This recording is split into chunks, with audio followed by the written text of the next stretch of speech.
Hey guys, welcome back. So I want to take a minute and talk about Wandavision. And really quick, just off the top, spoilers. It's gonna be spoilers. So I want to make sure that I say that and at least get that out the way. So if you haven't seen up to episode 7, first of all, what are you doing? Because the show has just been crazy. But a few of you guys have been asking me to share my thoughts, and I don't really do like the episode per episode breakdown thing, but what I do want to do is create at least a playlist or a spot on this channel where we can talk about the show and I can share my thoughts with you guys, some of which I have on Discord already, and it could turn into an episode thing, but that's up to you guys. And depending on how this does, it just might. So let's get into it. But first, if you're new to the channel, be sure to subscribe to catch spills every week, and don't forget to hit that bell up top so we can squad up in the comments for the first hour.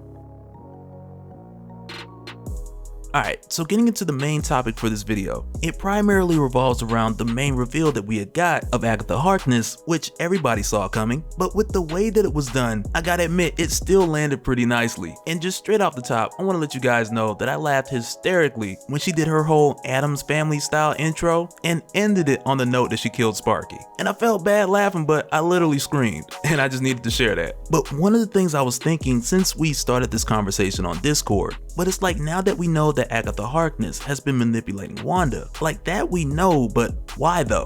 What might the plans be for Wanda moving forward? Or even to be a little bit more specific, why Wanda? And for me, this is the part that kind of takes us into that Nexus commercial for like that antidepressant solution, because with seeing this, I kind of feel like this is what they're going to use to center this theme around Wanda, who's a Nexus being, and create this thing to where Wanda is somehow the access point to the Nexus of all realities. And it's possible that this is why Agatha Harkness wants Wanda, or perhaps even whoever Agatha's working for wants Wanda, in order to access a Nexus being to potentially merge different realities and achieve a level of godhood. So, alright, just bear with me, I'll make it all make sense. Alright, so first and foremost, just to give the definition of what a Nexus being is, just by definition, a Nexus being is someone who belongs equally to all different timelines, all realities, and divergences, which at one point in time is what Immortus wanted to use Wanda for in order to harness and control a number of different possible futures. And it's because of this that I believe that Wanda within Wandavision is being sought after for a similar reason, and not so much just for different possible futures, but also like for different realities altogether. Because if Wanda's being sought after within Wandavision to be like the access point to the Nexus of all realities, then it's possible that she can be used not only to access these other times and locations, but then also merge realities so that certain beings who are stuck in one or another reality or dimension, they can then use the full power that they would have in their dimension anywhere, which essentially means that Wanda can make a number of people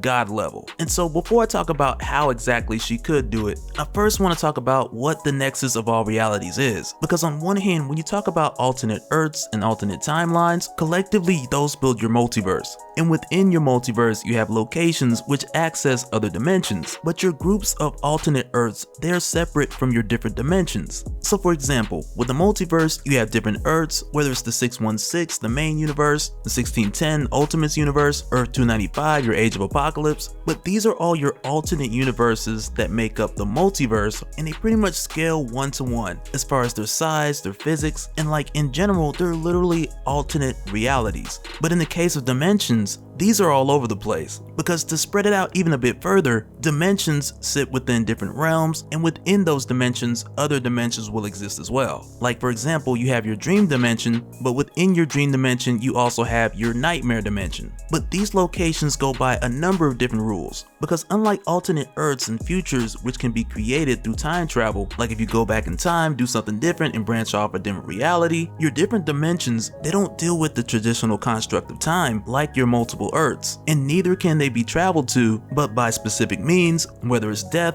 or literal nightmares, and within them, the beings who are designated to whatever specific dimension, within them they'll either have more or absolute power. But these groups of different dimensions, which are also sometimes called realms, they also come with a number of restrictions as well. And it's in these cases where you have beings like Nightmare, for example, who's infinitely powerful in the nightmare realm, but essentially of no use in the real world. And on the other hand, you have some like Mephisto, Mephisto, who has his own pocket dimension, which is much like hell, so I've heard, don't really know, never been there. But within his dimension, his power is its greatest, but he grows weaker the longer he's away from it. And I mainly mention Nightmare and Mephisto because they're the likely two candidates who Agatha Harkness is either working for or auctioning off Wanda to, so that Agatha could be guaranteed the next highest seat in power. And the reason why the Nexus of all realities is so significant is because this is a place where alternate realities and alternate dimensions intersect. And because of that, like, anything is possible.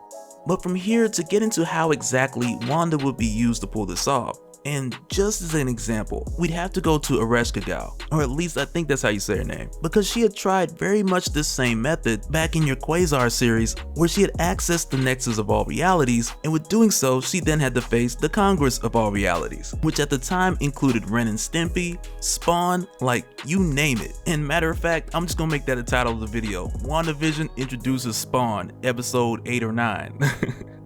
No, I'm not gonna do it. I should. No, I ain't gonna do it. I'll think about it. But with her entering the Nexus of all realities, she first had to deal with the Congress of all realities, which is a representative from each Earth or dimension, to whom are just different characters who protect or represent their respective dimension or reality. But this was something that then escalated, which then caused the Living Tribunal, Lord Chaos, Master Order to all show up and intervene in order to stop her from doing this. And if I remember correctly, I believe she had used like the Star brand in order to bolster her power, but essentially she had then struck a deal with the Living Tribunal to where each of them would select a champion, and depending on who won, then that would determine if she would be able to proceed in merging realities and accumulating all power known to existence. And in a very Mortal Kombat-like fashion, they both chose their champions, which at the time were Quasar and the Silver Surfer. And I mean, like, me personally, I would have picked Spawn because he was there.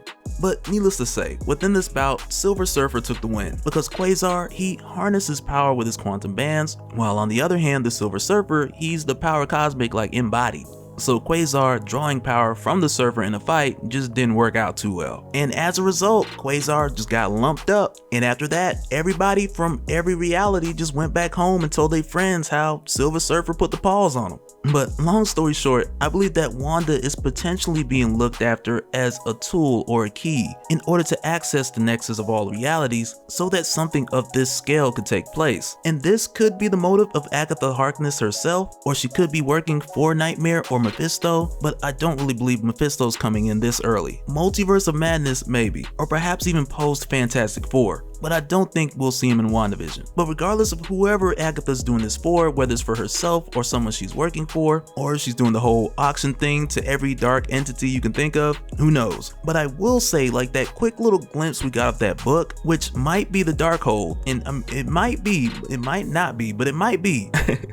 But just entertaining the idea that it is. Just one more thing, because if it is, then this will literally point to the steps that are needed in order to access the Nexus of all realities, much like we'd seen back in Deadpool Kills the Marvel Universe. And if that's the case, like, no, I'm not saying that Ryan Reynolds is going to be on WandaVision. But just as an example, like with Deadpool Kills the Marvel Universe, like we had seen when Deadpool had used that knowledge, killed Man-Thing and opened the door, at the time, this had then taken him into a version of our reality. So the possibilities with the Nexus are like insanely crazy. And if we did indeed see the Darkhold in episode 7, then this literally points to the book that has the literal instructions on how to bring any Marvel character from Fox over into the MCU. And this may be the plan, may not be. Really, I just wanted to share my thoughts with you guys.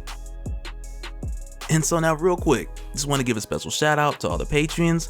Thank you guys for all of your support, and for anyone who's new here who wants more information on how to support the channel, I got a link below so you can go to patreon.com/dopespill. But that'll do it for this one, guys. Let me know your thoughts down in the comments below or over on Discord, and we'll continue these talks or maybe even these videos, who knows.